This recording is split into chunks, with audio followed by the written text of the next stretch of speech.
Bom dia a todos. Primeiramente, quero agradecer pela presença. Meu nome é Caroline Dib, eu sou gerente de relacionamento comercial aqui na ANAP. E hoje a gente dá início ao café da manhã com a White Martins. Agradeço a presença de todos aí e vou dar as palavras para o Henrique Cardoso falar um pouquinho e fazer a abertura aqui para a gente. Olá, bom dia a todos. Inicialmente, assim como a Carolina, eu gostaria de agradecer aí a presença e participação de todos. Tenho certeza que será um momento aqui de muita troca de informações e conhecimento, né? Espero que vocês gostem bastante, né? Como a Caroline falou, eu me chamo Henrique Cardoso, sou gerente de tecnologia e aplicações na White Martins. Eu atuo no segmento medicinal da White Martins há 19 anos, né? E, basicamente, uma das principais funções da minha equipe hoje é desenvolver e disponibilizar novos produtos para o mercado medicinal aqui do Brasil, né, de saúde. A White Martins é uma empresa de 109 anos no Brasil, né?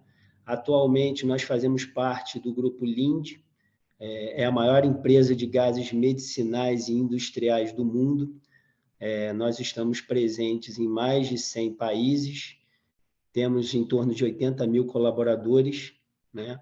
E muito em função dessa presença, dessa participação nos principais mercados do mundo, nós temos a capacidade de identificar necessidades dos clientes, né? E desenvolver novos produtos para que, com essa troca de informações entre os grupos, né, as empresas do grupo, a gente possa trazer as melhores alternativas para o mercado de saúde aqui do Brasil, né? Essa tecnologia de alta velocidade da Vapoterm, sem dúvida, foi uma das maiores inovações que nós tivemos nos últimos anos. Tenho certeza que o Dr. Marcos vai conseguir ilustrar bem, né, os motivos pelos quais eu estou me referindo dessa maneira a essa tecnologia, né? Então, a ideia hoje é apresentar para vocês a terapia de alta velocidade Vapoterm na COVID-19, né? Basicamente serão abordados o que sabemos até agora, né? Como é possível evitar intubações com essa nossa tecnologia. Vamos apresentar alguns estudos de caso, vamos mostrar como podemos melhorar o giro de leitos e vamos falar também de custo e efetividade, né? Nós temos aqui hoje a presença do Dr. Marcos Mello, né? Ele é um grande parceiro nosso e promotor dessa técnica, a quem eu agradeço muito aí a parceria e disponibilidade, né? O Dr. Marcos, ele é analista de práticas médicas no Hospital BP, ele é professor da faculdade Inspirar, é sócio proprietário da Cardioped Consultoria e Pesquisa, coordenador científico e acadêmico na Editora dos Editores e é mestrando pela Escola Paulista de Medicina. Então, acho que dispensa apresentações, doutor Marcos. Por favor, agradeço muito aí a disponibilidade e a parceria. Pode seguir, por favor. Obrigado. Oi, Henrique. Quem agradece sou eu pela parceria de sempre com a White Martins, com a Vapoterm. Me sinto honrado pelo convite, estar falando de uma terapia que eu gosto tanto, que eu acredito tanto, né, que é a terapia de alta velocidade proporcionada pelo equipamento Precision Flow da Vapoterm. No momento agora eu vou compartilhar minha tela com vocês e peço um feedback de vocês.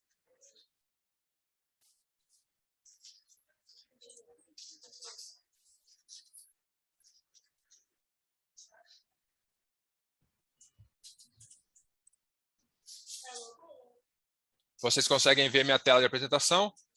Sim, doutor Marcos. Conseguimos. Então, tá bom. Então, vamos dar início hoje, falar um pouquinho sobre a terapia de alto fluxo, né? A terapia de alta velocidade proporcionada pela Vapoterm. Já fui devidamente apresentado pelo colega. Então, vamos começando ali, né? Falar um pouquinho da terapia de alto fluxo no paciente com COVID-19. Essa questão de avisos de responsabilidade é por conta da Vapoterm. objetivos que a gente vai ter na aula de hoje é entender as diretrizes e aplicação dessa modalidade terapêutica, discutir quais benefícios e segurança da utilização da terapia de alta velocidade no paciente suspeito ou confirmado com COVID-19, apresentar evidências clínicas do uso dessa tecnologia e, em resumo, falar um pouquinho sobre o fundamento da tecnologia, mostrar alguns estudos clínicos e falar sobre a terapia de alta velocidade no paciente com COVID-19. Então, tem um quadro muito interessante que fala sobre a gravidade do paciente e sobre o escalonamento da terapia. Então, a gente sempre começa com a questão da oxigenoterapia no paciente, né, também no paciente COVID, e a partir do momento que esse paciente vai piorando da parte ventilatória, né, a gente tinha ali da oxigenoterapia convencional até chegar na ventilação mecânica não invasiva, tinha um gap muito importante. E a terapia, né, de oxigênio de alto fluxo, ela conseguiu suprir uma boa parte dessa demanda entre a oxigenoterapia tradicional com a ventilação mecânica não invasiva. Porém, alguns estudos, né, como foi demonstrado aqui nesse estudo adaptado de Helks, né, o que a gente vem mostrando em vários estudos, vou mostrar isso daqui mais para frente também, é que a tecnologia da vapotérmia, a tecnologia de alta velocidade, ela conseguiu também ter valores de impacto semelhantes à terapia de ventilação mecânica não invasiva. Então, a terapia de alta velocidade está acima da oxigenoterapia de alto fluxo convencional. E no que se baseia essa terapia de alta velocidade? Ela trabalha com um sistema aberto, então você não precisa estar pensando em estar gerando pressão para o seu paciente. Ela trabalha com uma umidade e temperatura ideal do gás que vai ser entregue para o nosso paciente, faz toda a diferença na questão de conforto do nosso paciente, com altos fluxos de gases e esse gás entregue em alta velocidade. Então, o que a terapia de alto fluxo, a terapia de alta velocidade oferece para a gente? Uma umidificação otimizada, um controle variável de temperatura mais preciso, um ajuste preciso da FO2, podendo variar de 21% até 100%, com fluxos elevados ali na casa de 40 litros por minuto. E tudo isso entregue em alta velocidade. Tem esse trabalho muito elegante publicado pelo professor Ariel Roca, que fala da importância que a gente tem de proporcionar um adequado condicionamento do gás que vai ser entregue para o nosso paciente.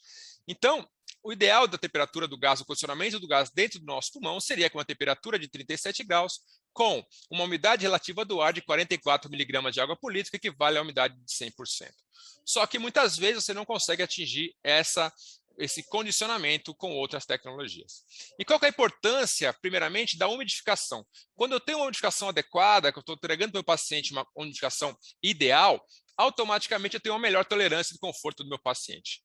Tenho também uma melhora da função muco ciliar, aumentando a remoção de muco e prevenindo a formação de telectasias. A gente via muito, quando eu comecei a trabalhar com a questão da vapotérmia, até mesmo por desconhecimento da técnica, a gente via que falava assim, a questão da vapotérmia, esse paciente começa a aumentar a questão de secreção. Não é que ele aumenta a questão de secreção, é que você melhora a clearance mucociliar desse paciente, você consegue expectorar melhor essa secreção. Então, ele também é um grande aliado do pessoal da fisioterapia.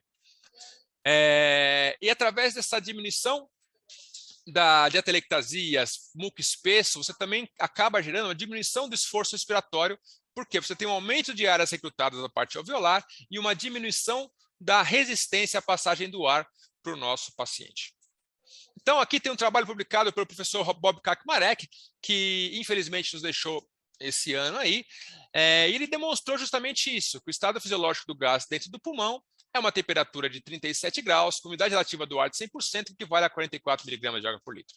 Porém, muitas vezes, quando você pega um exemplo aqui, que eu tenho uma temperatura de 22 graus, com umidade relativa do ar de 50%, você tem toda aquela parte de via aérea onde faz o condicionamento do gás. Mas muitas vezes, eu tenho esse limite de saturação isotérmica que eu não consigo fazer o condicionamento ideal do gás que vai ser entregue para o nosso paciente. E isso acaba impactando diretamente aonde? Na velocidade de transporte mucociliar. Então, observe, quando eu tenho um transporte mucociliar com intervalo ideal, eu tenho a minha maior velocidade de transporte, a minha maior expectoração. Conforme eu vou caindo esse intervalo de umidificação, automaticamente essa velocidade de transporte muco ciliar acaba caindo, eu vou tendo cílios interrompidos, provocando até mesmo danos celulares por conta desse muco espesso. Então, ali tem um videozinho que vai estar passando para a gente demonstrando aí. Quando eu tenho um muco ali, que não é um muco espesso, eu consigo ter uma atividade mucociliar adequada, com velocidade de transporte mucociliar ideal para o meu paciente. Fora isso, tem a questão muito importante do condicionamento do gás que é entregue para o nosso paciente. Se a gente pegar um exemplo aqui, um paciente adulto, que ele faz um volume corrente de 500 ml a cada respiração, se ele tiver 12 frequências respiratórias por minuto, isso pode dispensar um gasto energético de 156 calorias por minuto de condicionamento do gás. Isso para a gente é irrisório, isso para a gente não causa gasto importante nenhum, mas quando a gente pega um paciente que está com insuficiência respiratória, ou pegando um pouquinho a parte da neonatologia, aqueles pacientes muito pequenos, prematuros extremos, que a gente sabe que chegou perto da isolete, abriu a isolete e já perdeu 5 gramas ali. Então você tira esse gasto energético que estava sendo produzido, estava sendo gasto através do condicionamento do gás, e você deixa que os pacientes consumam isso em outro momento. Então, se o gás está totalmente condicionado, antes da administração, esse custo metabólico pode ser evitado. Falando ainda, fazendo um comparativo da questão dos umidificadores e aquecedores convencionais que fazem esse condicionamento do gás que vai ser entregue para o nosso paciente, tem um trabalho aqui muito elegante, que fez uma comparação entre o uso de umidificador aquoso, né, e o filtro hidroscópico, e vocês observem que, na grande maioria das vezes, eles não conseguem atingir a umidade relativa ideal que vai ser entregue para o nosso paciente, e o mesmo acaba acontecendo com a questão da temperatura. E quando a gente faz um comparativo entre a questão dos trabalhos, esse trabalho publicado pelo Unger, né, demonstrou que a Vapotherm, o Precision Flow, ele acaba tendo um melhor condicionamento e umidificação desse gás quando comparado a alguns outros que têm aparelhos de alto fluxo que tem no mercado. Importante ressaltar também que como que é feito o aquecimento e o condicionamento desse gás para ser entregue até o meu paciente. Então, imaginem vocês, se eu estou numa UTI, por exemplo, que está com uma temperatura controlada de 22 graus, eu quero entregar para o meu paciente uma temperatura desse gás em 37 graus, que é a temperatura ideal do condicionamento do gás que vai ser entregue para o meu paciente. O que acontece? Se eu tenho um circuito, esse circuito não está devidamente aquecido, automaticamente, quando o gás passa com uma temperatura maior do que a do meio ambiente, do que no circuito, se não tiver um tratamento de aquecimento prévio, você vai acabar gerando condensação, vai condensar água no circuito, e com isso vai acabar acarretando desconforto para o paciente, porque vai chegando água no nariz do meu paciente ali. Eu não quero que isso aconteça. E quando a gente faz um comparativo sobre a questão de algumas formas de aquecimento do circuito, vocês observem na questão da Vapotherm, onde você usa uma jaqueta d'água, onde o circuito é totalmente preenchido com a temperatura de forma mais homogênea, automaticamente eu evito com que esse paciente tenha uma perda de temperatura desse gás que você entrega para o paciente. Outra coisa importante ressaltar, a gente sempre coloca, e me perguntam várias vezes, por que a terapia da Vapotherm ela atinge só 40 litros por minuto. E eu gosto de sempre dizer que não é questão de quantidade, não está relacionado à qualidade. Se a gente pegar, por exemplo, um exemplo do fluxômetro, paciente aqui na tecnologia da Vapotherm com 40 litros por minuto de fluxo, ele vai atingir uma velocidade de 215 km por hora. Algumas outras marcas no mercado, com fluxo de 60 litros por minuto, vai atingir uma velocidade de 70 km por hora. Então, qual que é a importância e qual que é a diferença de entrega de fluxo e de velocidade de fluxo? A gente vai acompanhar um pouquinho mais para frente. Então, diferenciar alto fluxo, alta velocidade e alta velocidade de fluxo é muito importante.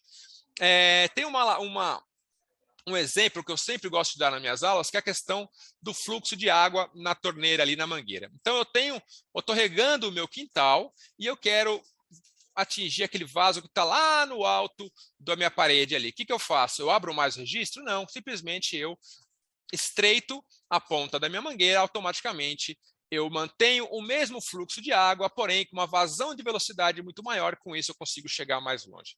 Então, o que me demonstra aqui, nessa imagem, quando eu tenho um volume de fluxo de 5 litros por minuto, e essa velocidade é 16 centímetros por hora, por centímetros por segundo, a partir do momento que eu diminuo esse calibre, esse diâmetro de entrega pela metade, eu dobro a velocidade de entrega de fluxo do meu paciente.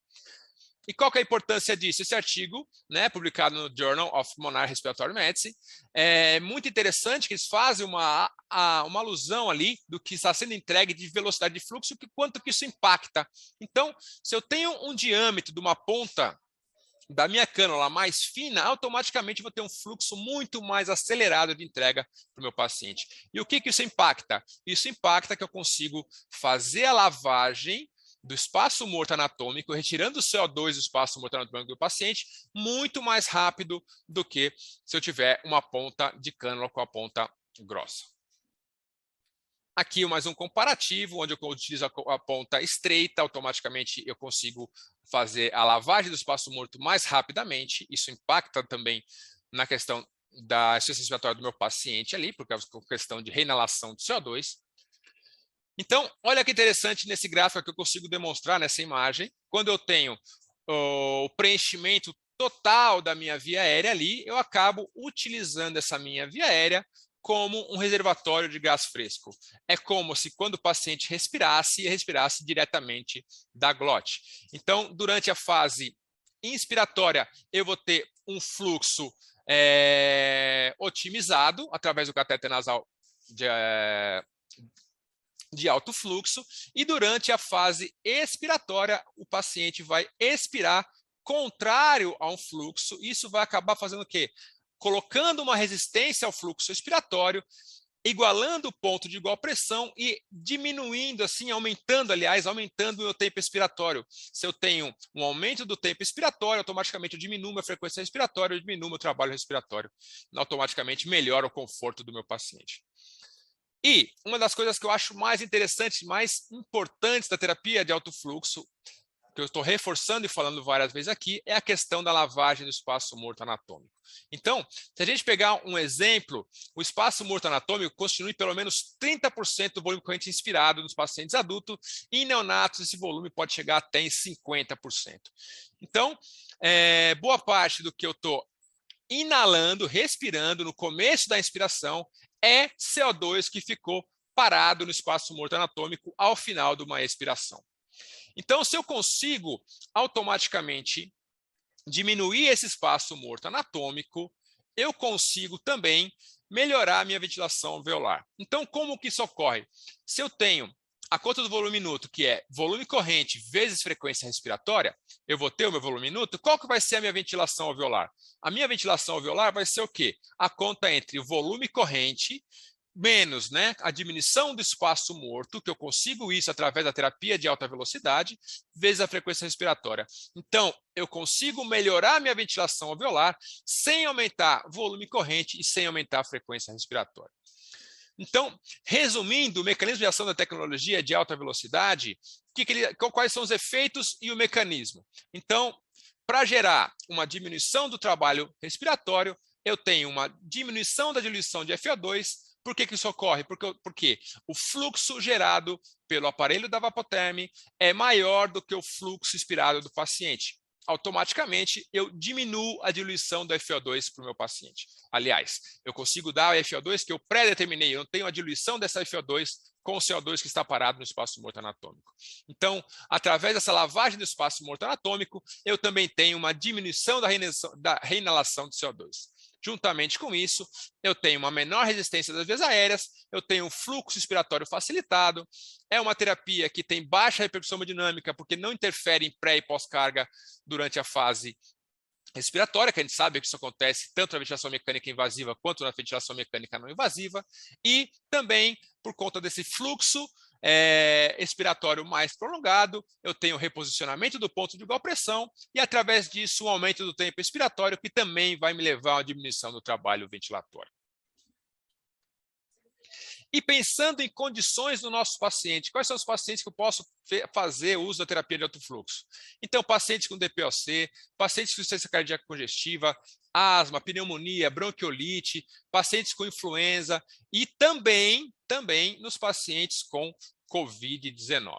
Então, a gente trouxe alguns estudos, aliás, vários estudos falando da aplicabilidade da terapia de alto fluxo como na insuficiência respiratória hipoxêmica, publicação da New England 2015, na insuficiência respiratória hipercapnia e exacerbação do POC, trabalho da Respirology, tem no pós-operatório de cirurgias cardíacas do JAMA 2015, pós-extubação em pacientes de alto risco, também publicação do JAMA 2016, pacientes imunossuprimidos, publicado na Intensive Care em 2016, e na reabilitação de pacientes com DPOC, publicação na MEDSI em 2016. E o foco da nossa aula hoje é a questão da utilização da terapia de alto fluxo, a terapia de alta velocidade nos pacientes com COVID-19. Então, ficou definido, né, por várias recomendações internacionais que a terapia de alto fluxo é uma ferramenta respiratória para pacientes com COVID-19 e é definido que ele é feito de forma como um cuidado em saúde em todo o mundo. Importante ressaltar também que a terapia de alto fluxo pode promover apoio ventilatório, oxigênio aos pacientes de uma grande gama de desconfortos respiratórios graves, incluindo hipercapnia, hipoxemia ou dispneia, que ocorrem em muitos casos relacionados a pacientes com COVID-19. Então, começar a falar mostrando algumas principais diretrizes, né, relacionadas à terapia de alto fluxo nos pacientes com COVID-19. Então, a gente teve publicação no Surviving Sepsis, publicações na Organização Mundial de Saúde, na Critical Care Medicine, Sociedade Australiana e Neozelandesa, a Sociedade Italiana, a Sociedade Alemã e também na American College Emergência, de publicações relacionadas à terapia de alto fluxo. Então, vamos ver algumas dessas em detalhes. Primeira dela, a publicação no Surviving Sepsis, que é uma publicação de um grande impacto, e foi uma publicação de impacto mundial, porque no começo da pandemia, a gente não sabia, né, aliás, a gente está aprendendo a cada dia, mas a gente não sabia, e a gente foi totalmente contraindicado você fazer o uso da terapia de alto fluxo nos pacientes com COVID, por conta do risco de aerolização que pode fazer a contaminação da equipe em geral. Então, várias recomendações foram acontecendo, foram aparecendo, e teve essa publicação muito importante na Surviving Sepsis, que colocou que para adultos com COVID-19, com insuficiência respiratória hipoxêmica aguda, mesmo quem usa de oxigênio convencional, eles sugerem o uso da terapia de alto fluxo em relação à oxigenoterapia convencional. Outra publicação importante, ainda no Surviving Sepsis, ele fala que em pacientes adultos com COVID-19, com insuficiência respiratória hipoxêmica aguda, eles sugerem o uso da terapia de alto fluxo ao uso da ventilação mecânica não invasiva com pressão positiva. Isso muito se dá também, foi muito falado essa questão por conta daquela publicação do professor Luciano Gattinoni, que fala da questão dos fenótipos. Então, automaticamente, a maior preocupação disso era o quê? Além da questão dos fenótipos, a questão da PECILI. Então, você tinha um paciente com insuficiência respiratória hipoxêmica, e você somava a PECILI que o paciente estava fazendo, aquele esforço inspiratório, gerando uma pressão negativa intratorácica muito grande, você somava isso à questão do uso da pressão positiva, você tinha um aumento considerável da sua drive pressure, e com isso estava associado a mais lesão pulmonar induzida aí pela questão da ventilação mecânica não invasiva. Então, no caso da questão da terapia de alto fluxo, por não ser uma terapia de pressão, em si uma terapia de fluxo, você acabava trabalhando com drive pressures mais baixos para o seu paciente. E outra recomendação que eles colocam é que adultos com COVID, insuficiência respiratória hipoxêmica aguda, se não tiver dispositivo de terapia de alto fluxo, eles sugerem fazer uma tentativa do uso da ventilação mecânica não invasiva, e se esse paciente não tiver um benefício do uso, você não pode protelar a intubação, e esse paciente tem que ser colocado em ventilação mecânica invasiva. Então, relacionado à questão da segurança profissional de saúde, que trabalham na linha de frente de tratamento de COVID-19, foi um motivo de grande preocupação, né? Então, teve vários dados sobre o risco dessa infecção, porém, várias literaturas vêm demonstrando que a terapia de alto fluxo é uma terapia segura para profissionais de saúde, desde que os profissionais estejam devidamente paramentados, fazendo o uso de todos os EPIs, o uso de equipamentos de proteção individual. E aí, né, seguindo aqui, a gente já falou de algumas publicações, então o Surviving Sepsis também fala que para insuficiência respiratória hipoxêmica aguda, sugere o uso da terapia de alto fluxo ao invés da terapia convencional. Na Organização Mundial de Saúde, recomenda que o uso da terapia de alto fluxo trabalhe com fluxos moderados, um exemplo de 15 até 30 litros por minuto, em vez de 40 a 60 litros por minuto. Então, você trabalha com fluxos um pouco mais baixos, que também ajudam a evitar a proliferação de aerosóis no ambiente, aí, diminuindo o risco de contaminação da equipe de saúde. Na Sociedade Australiana e Neozelandesa, colocam que a terapia de alto fluxo é uma terapia recomendada para pacientes com hipoxemia e doença Covid-19, desde que todos os profissionais de saúde estejam devidamente paramentados. Essa outra publicação no Respiratório de Suporte a Adultos Pacientes com Covid-19, do American College, né, demonstrou e fez uma comparativo bem bacana, né, da questão do uso da terapia de alto fluxo, né, da terapia de alta velocidade. Ele coloca também que é preferencialmente para pacientes com alta necessidade de oxigênio. A ventilação mecânica é associada a um aumento do risco de aerolização quando comparado à questão da terapia de alto fluxo. Na insuficiência respiratória aguda, a moderada, é a janela de aplicabilidade, então você não pode esperar que esse paciente evolua com desconforto respiratório importante, evolua aí para uma insuficiência respiratória grave para começar a usar a terapia de alto fluxo. Você perdeu a sua janela de aplicabilidade, você perdeu o time de aplicação dessa terapia no seu paciente. Se você fez o uso da terapia, né, de ventilação mecânica não invasiva ou terapia nasal de alto fluxo, e esse paciente não teve uma melhora da saturação, ou esse paciente não conseguiu reverter sinais e sintomas de insuficiência respiratória em até 2 horas, esse paciente também está elegível ao uso de ventilação mecânica invasiva, tem que ser entubado e tem que ser ventilado mecanicamente. Ainda sobre a terapia nasal de alto fluxo, ele sugere que a utilização da máscara em pacientes com barreira de aerosóis durante a terapia de alto fluxo. O que seria isso? A simples colocação de uma máscara cirúrgica por cima do catéter nasal de alto fluxo, você diminui em muito a aerolização do que é provocado durante a terapia de alto fluxo. Vai ter alguns outros estudos que ilustram muito bem isso, inclusive o estudo da Vapotherm. Então, ele afirma também que a terapia de alto fluxo oferece um perfil de segurança favorável quanto aos procedimentos geradores de aerosol. Então, você pode sim utilizar a terapia de alto fluxo nos pacientes COVID. A gente vê hoje na prática clínica que assim isso realmente caiu por terra. A gente usa e muito a terapia de alto fluxo nos pacientes com COVID-19. Uma grande vantagem também é que quando você utiliza a terapia de alto fluxo, né? Esse aqui é um estudo publicado em 2020 no Lancet, que demonstrou que os pacientes na China que eram entubados, a mortalidade foi de 81%, no Reino Unido foi de 63% e nos Estados Unidos foi de 50% a 52%. Então, se através da terapia de alto fluxo você consegue evitar a intubação, você pode melhorar e muito o desfecho do seu paciente. Além disso, a intubação orotraqueal ela requer um alto aumento do risco de infecção da equipe, porque assim, outros estudos demonstraram que o grande risco, maior probabilidade de você se contaminar é durante o procedimento de intubação. Então, durante a intubação também pode ter um aumento do procedimento de aerosol, aumentando o risco de contaminação da sua equipe.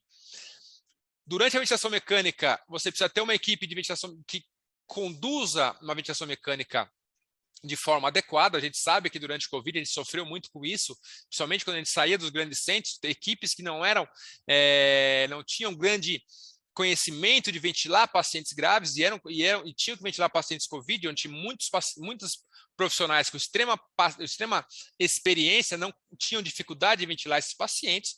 Então, se você evita com que, usando a terapia de alto fluxo, que esses pacientes acabam indo para a VNI e acaba ocorrendo esse problema aí de equipe que não tinham tanto conhecimento de ventilar pacientes graves, e com isso você não precisava de uma equipe tão qualificada da parte de controle de ventilação mecânica em pacientes graves.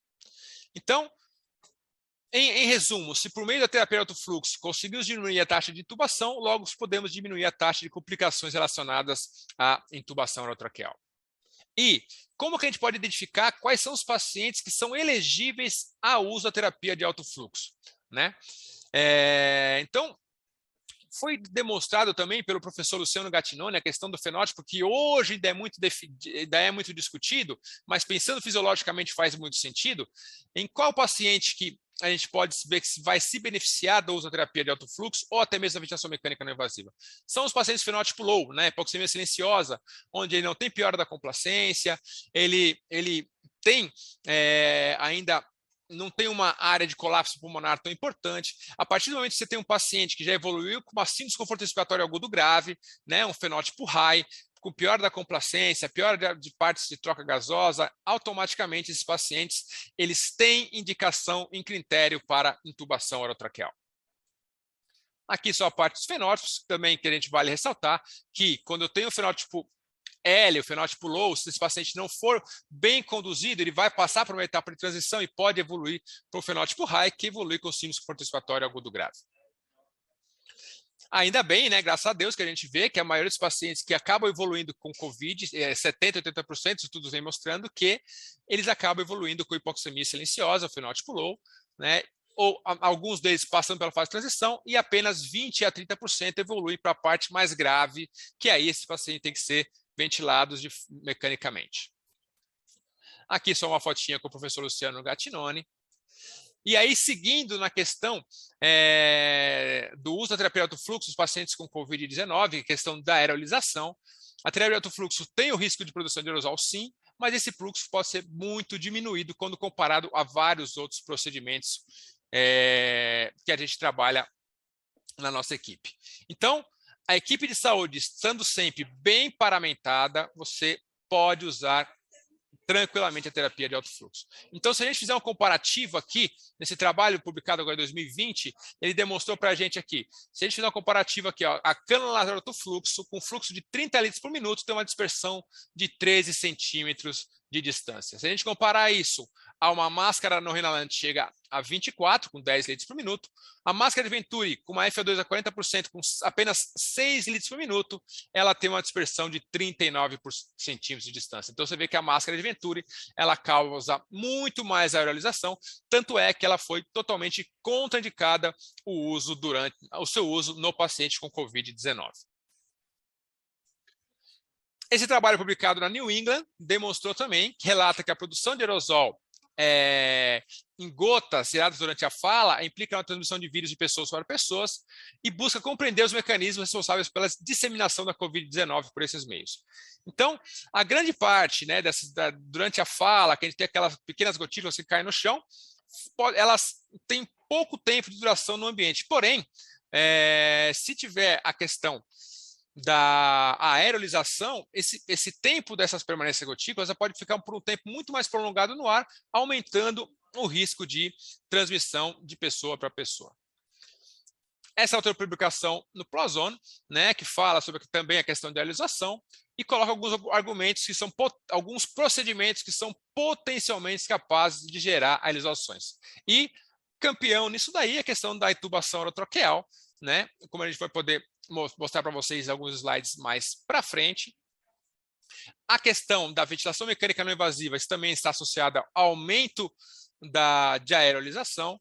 E quando a gente faz um comparativo aqui nesse gráfico, a gente pode observar que a terapia nasal de alto fluxo tem uma menor risco de contaminação da equipe quando comparado, por exemplo, à intubação orotraqueal, a aspiração do tubo orotraqueal. Você tem um índice muito maior de chance desse paciente, do profissional da saúde se contaminar durante o procedimento de aspiração, durante o procedimento de intubação, durante a ventilação manual com AMBU, do que durante o uso da terapia de alto fluxo. Então, esse trabalho publicado falando também sobre a terapia de alto fluxo, trabalho publicado pela Vapotherm, um trabalho muito interessante, falando sobre a questão do uso de uma máscara cirúrgica por cima da terapia de alto fluxo. Vocês podem observar que você diminui em muito a produção de aerosóis. Então, no primeiro exemplo aqui, eu vejo o paciente com a terapia de alto fluxo, né, com uma máscara cirúrgica por cima do rosto, e o outro com ele sem a máscara cirúrgica por cima do rosto. Nesse outro exemplo, nesse outro quadrinho, eu tenho o paciente com a máscara cirúrgica no rosto, e aqui ele com a terapia de oxigenação de baixo fluxo, sem o uso da máscara cirúrgica por cima do rosto, e nesse caso o paciente em ar ambiente, sem recurso nenhum, com a máscara e o paciente sem a máscara. Então vocês observem que quando você faz o uso apenas de uma máscara cirúrgica por cima do catéter nasal de alto fluxo, você diminui em muito o risco de proliferação de aerosóis durante a terapia de alto fluxo. Então, simulando aqui, né? Então, a gente, quando faz uma simulação do uso dessa tecnologia, você tem uma diminuição da aerolização, o vazamento da máscara permite uma dispersão de menos de 1 metro, o vazamento dessa máscara, a tecnologia Hivenai, é menos que 4% do que os pacientes respirando espontaneamente em catéter de oxigênio convencional. Então, dando um muito maior aporte para o nosso paciente, gerando muito pouco, um percentual muito pouco de aerolização quando comparado a uma terapia de oxigenoterapia convencional. Então, em resumo, falando sobre a terapia de alto fluxo, quando que eu devo utilizar? Na linha de frente, eu posso utilizar na linha de frente de combate ao paciente COVID-19, né, principalmente os pacientes hipoxêmicos, nos pacientes que necessitam do maior suporte de oxigênio, pacientes com insuficiência respiratória de leve a moderada, lembrando quando eu tenho um paciente que já passou por uma insuficiência respiratória aguda grave, esse paciente perdeu o time, esse paciente perdeu a janela de aplicação, ele tem que ser introduzido para ventilação mecânica invasiva. Posso utilizar no desmame da ventilação mecânica, tanto ela invasiva quanto a ventilação mecânica não invasiva, e nos pacientes pós-extubação. Como que eu posso utilizar? Eu posso usar com FO2 de 21% a 100%, buscando uma saturação aí entre 96%, tá? Nunca acima disso também, como vendo muitos estudos mostrando sobre a questão do cuidado com a hiperoxemia, né? Se for um paciente que é um paciente com COVID, é um paciente que já é um paciente de DPOC, aceitar volumes de saturação mais baixos ali, entre 89 e 91, em pacientes que não são COVID-19, pacientes agudos, trabalhar com valores entre 93, 94, 95 de saturação é um valor de excelência. Ele possibilita a gente trabalhar com uma temperatura de 37 graus.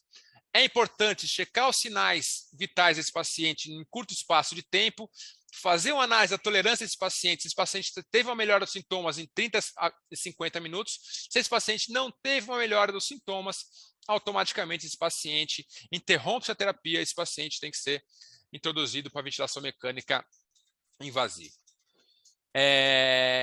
Falando da questão da redução da intubação desses pacientes com IOT, né?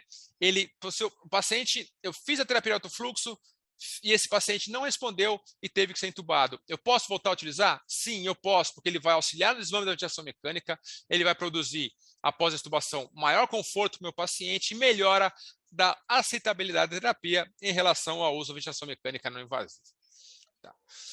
A atenção também que a gente coloca, manter uma saturação entre 90 e 96, como eu falei anteriormente, e se esse paciente, para manter essa saturação entre 90 e 96, ele precisa ter uma saturação, uma FO2 acima de 80%, avalia e considera o risco de intubação desse paciente.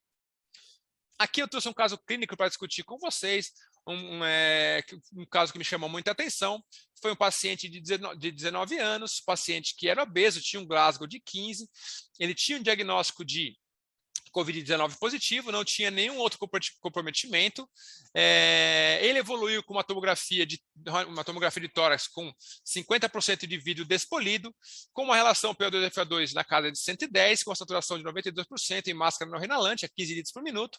Então, o paciente que o médico chegou e falou que queria intubar, pediu uma chance para colocar a questão da terapia de alto fluxo, mesmo porque o paciente não tolerava a VNI, teve várias falhas tentativas de colocar a máscara nesse paciente.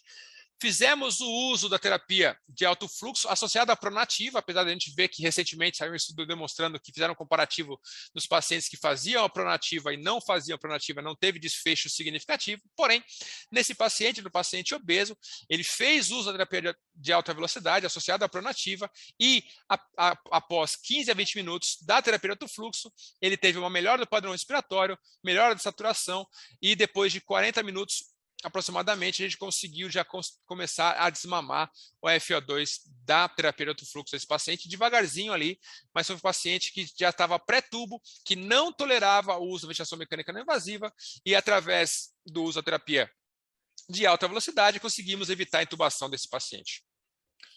Um outro caso que me marcou muito foi o paciente de 89 anos, um senhor muito elegante, com 89 anos, muito lúcido, que já estava em cuidados paliativos por conta de um CA de intestino e contraiu Covid, né? E ele já tinha como diretivas antecipadas de vontade não RCP, não ser entubado, e ele não tolerava também o uso de ventilação mecânica não invasiva. Ele chegou com uma relação bem baixa, abaixo de 100, uma relação PFO2 abaixo de 100, mantinha uma saturação ali de 89 no máximo, ali em máscara renalante de 15 litros por minuto, sempre mantendo uma taquipneia leve aí, e também, como no caso anterior, não tolerava o uso de ventilação mecânica não invasiva. No caso, ele também não fez a questão da pronativa, mas foi só colocado o paciente em ventilação em terapia de alta velocidade, e esse paciente, após 30 minutos, começou a evoluir com melhora do padrão ventilatório, manteve uma melhora da parte de saturação, e também ficou aí uns 2, 3 dias no uso do cateter nasal de alto fluxo, e no quarto dia a gente conseguiu fazer o desmame e tirar a terapia de alto fluxo, deixou apenas o cateterzinho de O2, e no dia seguinte a gente conseguiu retirar toda a parte da fisioterapia convencional desse paciente, e é um paciente que já estava sendo cuidado em casa por via de home care, em cuidados paliativos, e conseguiu voltar para casa e não precisou ficar internado e não foi entubado como era a vontade dele aí, então foi um caso que me marcou bastante. Deixo aqui para vocês várias referências relacionadas ao que na aula que eu montei da data de hoje.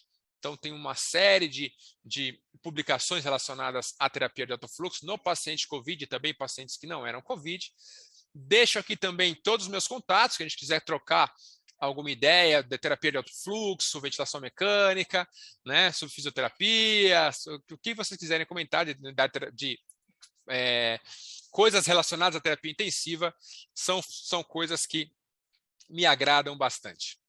Abro agora para questão de perguntas, questionamentos, se alguém tiver alguma pergunta aí. E, mais uma vez, obrigado aí pelo convite. Foi muito bom conversar com vocês hoje no café da manhã da ANAP aí. Obrigado. Obrigada, doutor Marcos.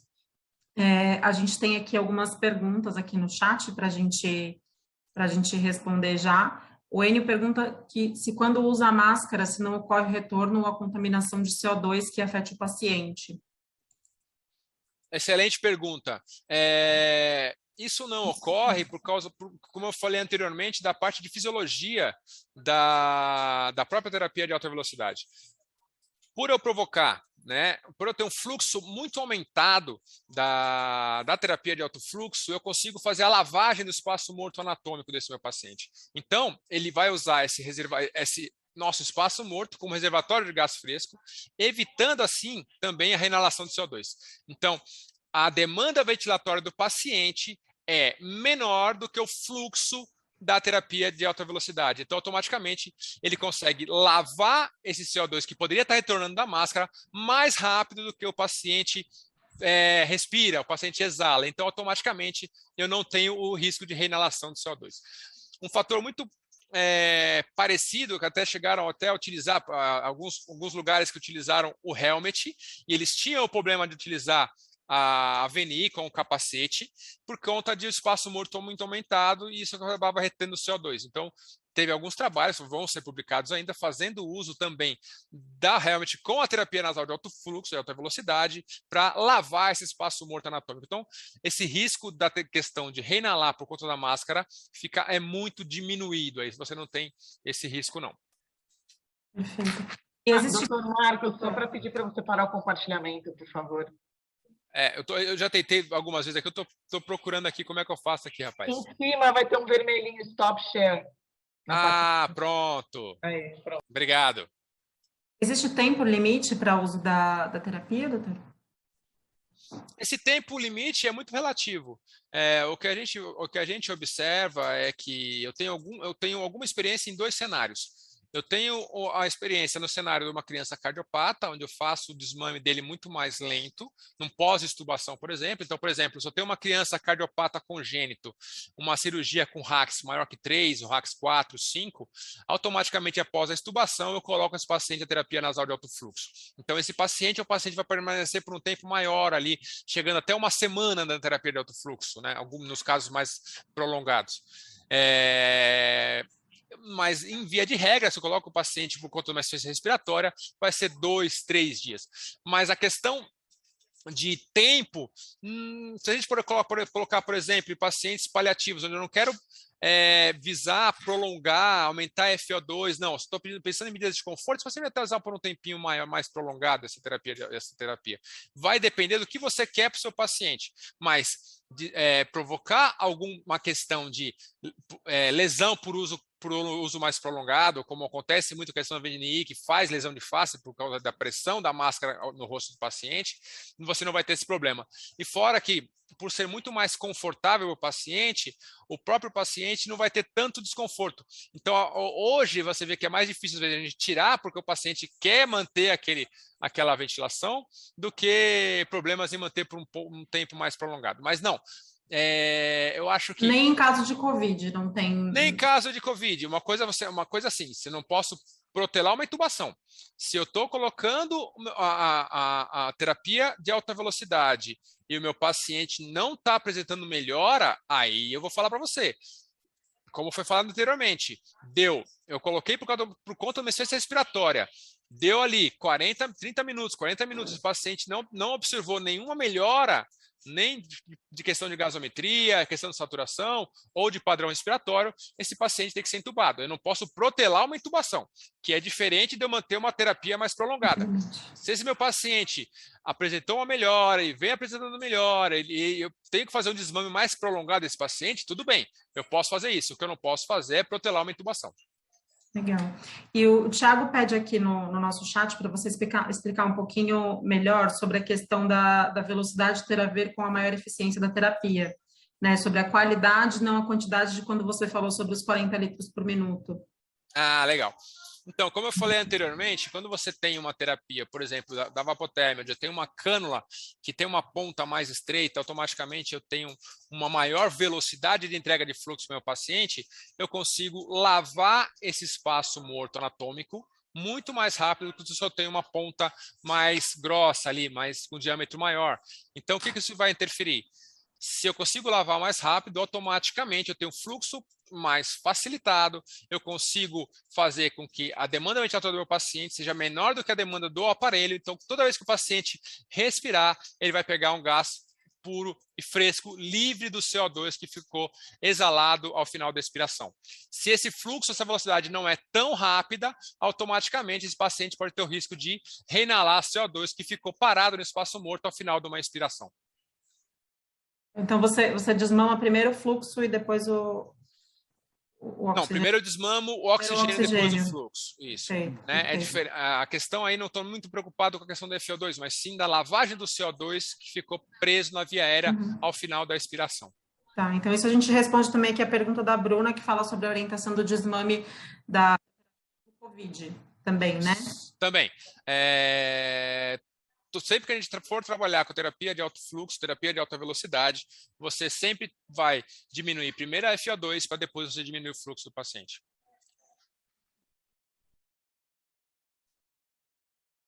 O Ney está perguntando aqui sobre a terapia no pós-intubação, quais as melhores indicações?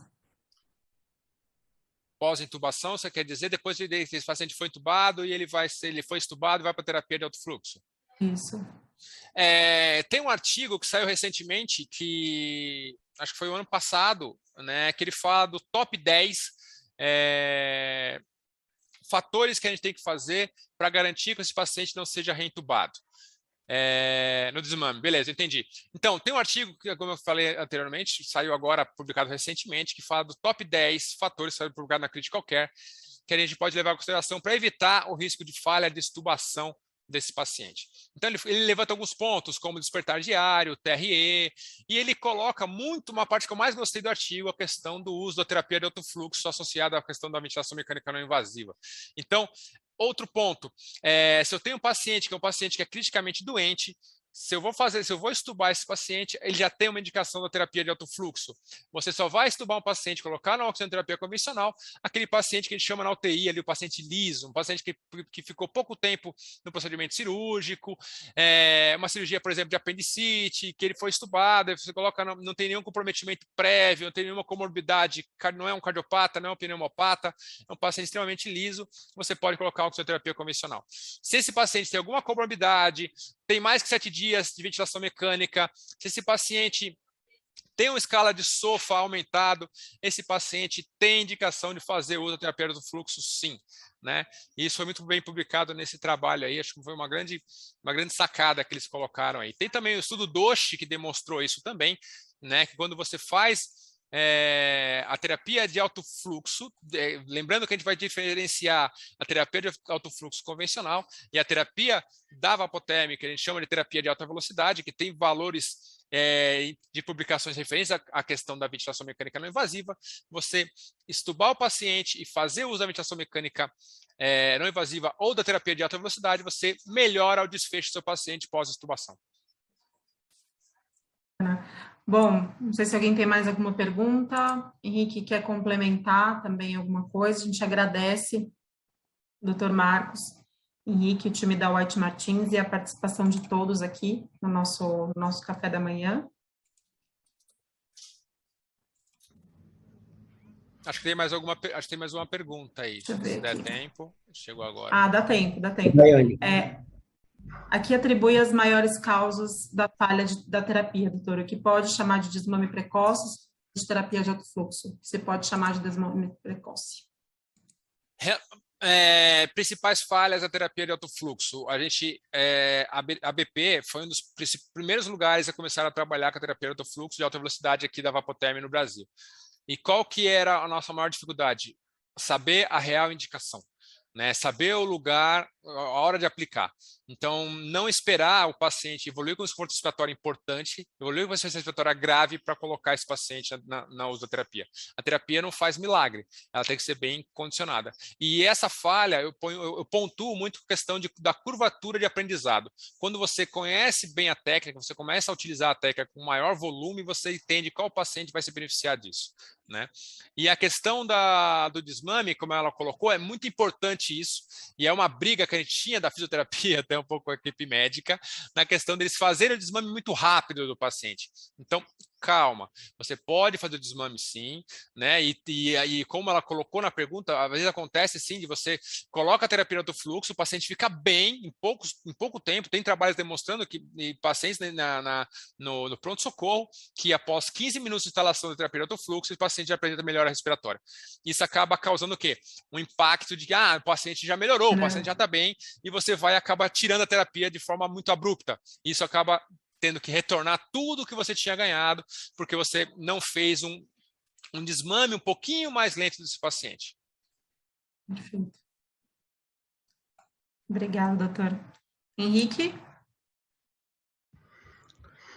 Eu gostaria apenas de agradecer a presença de todos e participação, parabenizar aí o doutor Marcos pela excelente apresentação, pela parceria, disponibilidade mais uma vez, e me colocar à disposição, juntamente com a nossa equipe da White Martins, juntamente com a equipe da Vapotherm, que presta um suporte muito forte aos nossos clientes, para possíveis apresentações, treinamentos aí de pessoas que assistiram, né, a apresentação e têm interesse em conhecer o produto.